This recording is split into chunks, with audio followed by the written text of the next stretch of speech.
Hi, I'm Kris from the German band Lord of the Lost, and we're actually coming to Australia next year in February. So we are leaving the cold German winter and come to one of your hottest summer months, I suppose. And yeah, we have a new album in the pipeline, actually part one of a trilogy, which is coming next month, and happy to be here. Beautiful, mate. Thanks for joining us tonight, Kris. Thank you. My pleasure. So we'll start on the album first, mate. So Lord of the Lost are dropping a new album, Opus Noir Volume 1 on August the 8th. So not long now, mate. How you feeling? I'm feeling good and actually can't wait to put it out because we spend a lot of time producing it. We like and writing it. Last year we started writing in January and we had like a full year of writing, then the production, and we were emotionally we got so invested in this record because it's something. If you do 33 songs about, all the darkness which is inside of us, also the beautiful places, because darkness for us is not just a scary thing. Otherwise, we wouldn't do that, you know. If you spend so much time and working so intensively on something and then finally putting it out, it's just great. We cannot wait. Like the first songs we put out there so far, people love them, and I'm so happy actually to see everybody, yeah, feeling the same way we do. And because for us, music, it's the most important thing for us about music is like transporting emotions. And I think it works really well with that record. Nice. So can you dive into it a bit deeper from a musical point of view and tell us what you were going for? Yeah, the thing is where we came from, like the last record, like also visually, it was very much glam rock. And so Blood and Glitter, also the way we use the language here, it was more a record about like daily life problems, politics, society. It was a different, it was working on a different level. It was working more like on Earth, like the way around us. And Opus Noir is kind of like the cellar door to the basement of our heart, mind, soul, call it however you want. So it really goes deep emotionally. And if you want to express this musically, you maybe also have to give it a different level of depth. So we went back to working with lots of elements like church organ and lots of orchestral elements, because if you go more like film score, I think it's something which is moving much deeper on an emotional level. And to kind of give it this dark flavor, this, let's say, Tim Burton soundtrack flavor, looking at composers like Danny Elfman and so on, working with lots of celesta, harpsichord, and all these kind of weird elements that are in there, like bits and pieces, like dark little spices. I think that was actually very interesting to work with. Also harmony wise, like it's a very minor record if we talk about musical terms here. Yeah. Actually, you're right there too, because by putting all those little extra nuances and stuff in, like they'd have to be placed in exactly the right place, wouldn't they? Like to create the mood and the atmosphere you're after. So that'd be a quite a painstaking process, wouldn't it? No, not absolutely not. It's like th this kind of darkness, it's nothing that makes us unhappy. I think some certain people are born that way. They just, enjoy horror movies and they don't watch horror movies to feel bad. Some people, they want to listen. For instance, a band like Slipknot is making me very happy. When I Mm. listen to Slipknot, I I don't feel bad, not at all. And the same it's the same thing with our music. It's not like creating something like that makes me sad or whatever. And I don't actually need to be, we don't need a certain inspiration. We don't need to go to the North Pole in winter where it's like the sun doesn't shine for a couple of months to be inspired. Like if either you're born that way or not. So this feeling and this album and these songs, this is something that comes to us naturally. We didn't have to force ourselves into a certain kind of environment to be inspired to create something dark. And as I said, it's not a bad mood record for us. That's a happy place. And I wear black clothes because it makes me happy. It's not like I want to express my sadness or whatever. So I True. think and some people get it, some don't, and isn't that beautiful? We all are so different, and that this is what makes our world interesting. Yeah, definitely. Now, you've released the singles My Sanctuary and I Will Die in It. So are they a good sonic representation of the whole album, or do they just scratch the surface a little bit? Well, My Sanctuary for me is more like a gateway song because it's still pretty uplifting and kind of very easy to digest, but it has these dark elements, and we chose this as a first single on purpose because it's really like the gateway to this world, whereas I Will Die in It is already for me pretty much the core of the feeling of the record. 2 weeks ago or so, we put out another one called Ghosts, and it features the cello player Tina Guo. I don't know if you know her. She's the Chinese cello player, moved to the US when she was a kid, and she's playing with Hans Zimmer. Oh, When Hans Zimmer is going on tour with the sound, all this scores, he's doing this nice. world tours. She's one of the cello players playing with him. So she's on that level, and it's actually amazing to have a song with someone of that caliber playing an emotional cello, an emotional instrument Yeah. like the cello, which I do play myself since I'm 5 years old, but not on. Of course, I do not have her skills. Otherwise, I would play with Hans Zimmer. I was going to So, say. and that's actually a very interesting mixture. So you really should check out Ghosts. It's maybe even more a bit closer to the core of Opus Noir, I Okay, think. nice. Nice. Now, you mentioned before that it is a trilogy, the first part of a trilogy. So, firstly, can you run us over the overall concept arc of the three albums? And then, secondly, explain how and where Opus Noir fits into it. There is no, let's say, fixed concept. We once did, like 3, 4 years ago, we did Judas, which was an album about the character of Judas. Before we did an album called Thornstar, which is based on some kind of mythology. So there were like very kind of narrow concepts, or like a very distinct story you can tell. Opus Noir, we call it an emotional concept because it's more like these. We have 33 songs, and it's these 33 shades of darkness somehow.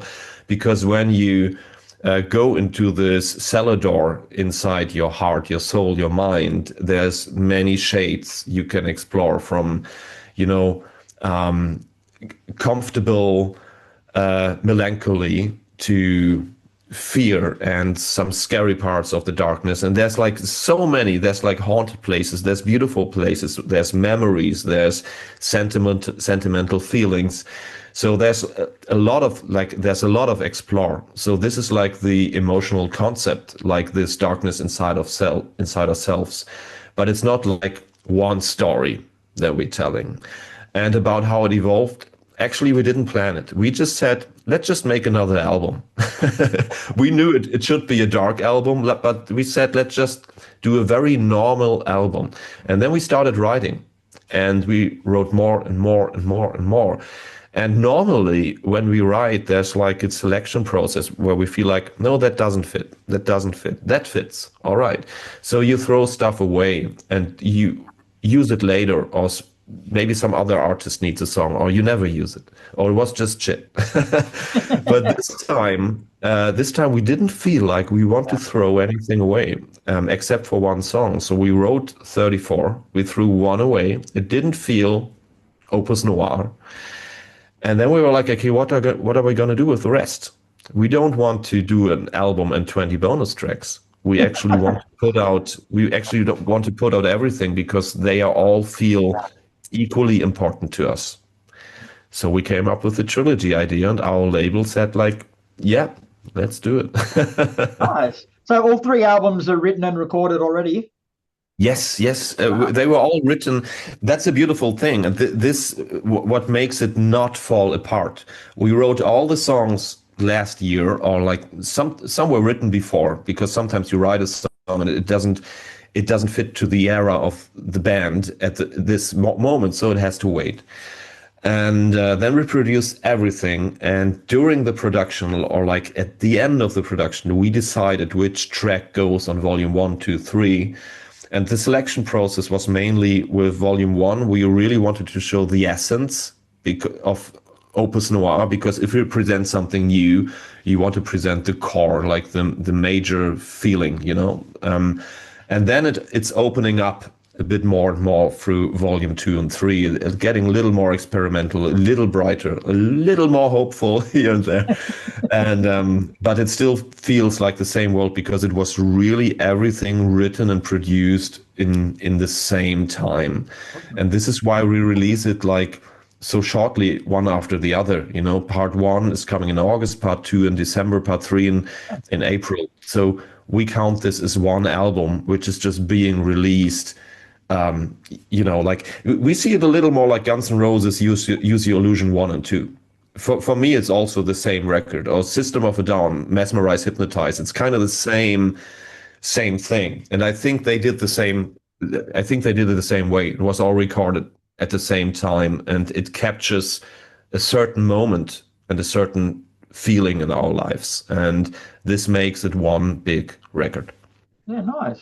Now, you mentioned your previous album, Blood and Glitter, before, and that was a very successful album for you guys. It helped you get to the semi-finals of Eurovision 2023. It helped you break the mainstream market and get a bit more accepted. So was it tempting just to rehash that winning formula this time around because you know it works, or was it important for you to move away from that? Yeah, of course, all the experts in the industry, they said like, hey, this was the most successful, it was a #1 record, and it broke all our records. And so just keep going that way, just stay in the lane. Some even said like, hey, after so many years of searching for something new and always trying something new, finally it was the most successful in the mainstream.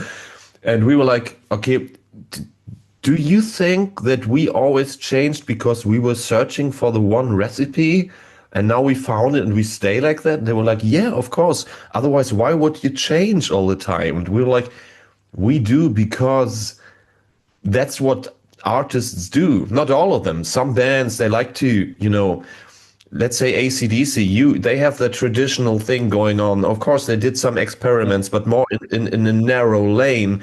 And I would expect that from them. But some people really think that we always tried something new because we were looking for some kind of recipe. And so I said, like, look at David Bowie. Do you think he did all genres that exist in the world because he was looking for success? Or do you think he did that because he just wanted to explore the space? He followed his heart. And this is what we do.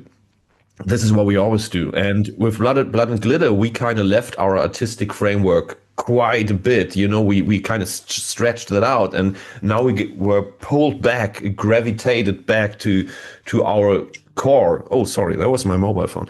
And we don't know. Maybe we stay there for a while, or maybe we go out again, or maybe we go even deeper. That's what we always did. And of course, it would have been the most easy way to just stay in the red and gold costumes and keep going.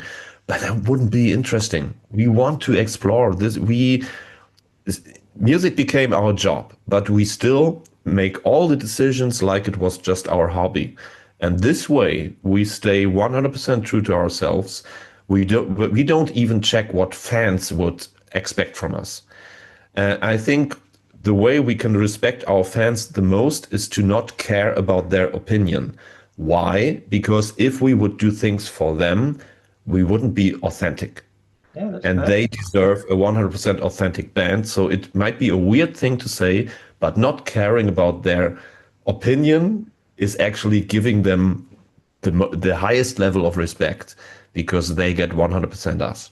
That makes 100. That makes sense, buddy. Very well put, mate. Very well put. Now, before I let you go, brother, we've started a new thing called Photo Bombs. So basically, before I've spoken with you, I've trolled through your social media. I've come up with a few photos that I want to know a little bit more about. So Yeah. I found this one, like the old saying, a band who pisses together stays together. What's going on here? Oh, that's so cool. There was actually like pre-Eurovision, like there's a German Eurovision fan community with a website called ESC Compact, and they did like a photo session on the streets of Hamburg, our hometown, with us, and we were just looking for random places, and I think we found that, and it looked so beautiful. Back then we were a 5-piece band, and Isn't it funny that the bass player has his own cabin on the side? You know, there's so True, many hey? yeah, there's so many jokes about bass players, always like, like musician jokes, and most of them about bass players always being the kind of special guy. So he has his own his own stall. I That's love that.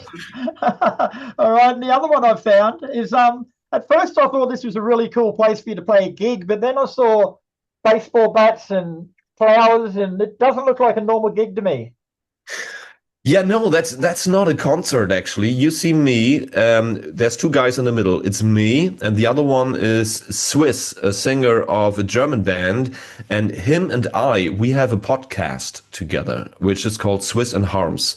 Sorry, it's in German, so it doesn't really make sense for Australian people to listen to it, but we have a podcast because we're both in bands. It's two very different bands. We're doing like this gothic metal stuff, and he's doing German music, a mixture of punk and hip hop, like punk rap, so to say, crossover somehow. Let's say it's Rage Against the Machine in German, and so we talk about lots about the music industry, about politics, about this and that, about touring life.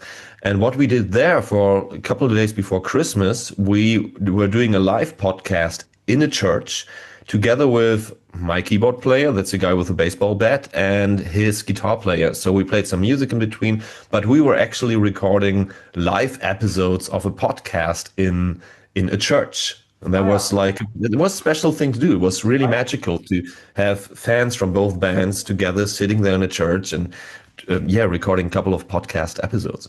That's fantastic. That's nothing like what I thought you were going to reply to for that. That's beautiful. Yeah. Now, you guys have got something similar on your Facebook page I saw too called Losty of the Week. Tell us about that. Looks like a pretty interesting concept. Yeah, it's interesting, because you want to give the fans that actually want it a stage. Some of them, they prefer to stay in the background and they do not want to be seen.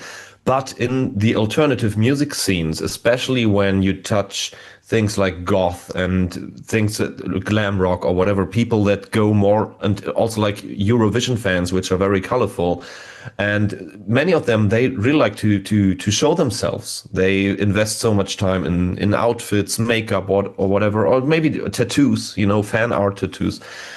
So we thought like people can just send us their pictures, and then we post like 1, 2, 3, 4, 5, however, like losties of the week, like weekly, and showing them. If they want, we can tag them on Instagram so they can connect, they can get friends, whatever. And I think that's a beautiful thing. So there's like 5 to 10 people sending us their pictures every week and keep them coming. It's nice for us to see them, to see how they look like, how they kind of are inspired by our makeup or copy it or do fan art, tattoos, whatever. I love that. And it's connecting all of us so much more. Yeah, no, beautiful, mate. All right, Kris, well, thanks for your time, mate. It's been a pleasure speaking with you. Opus Noir Volume 1 is out August the 8th. Lord of the Lost will be in Australia next February, so busy time for you, brother. Take care of yourself. Yeah, thank you so much. Looking forward to come to Australia next year, finally.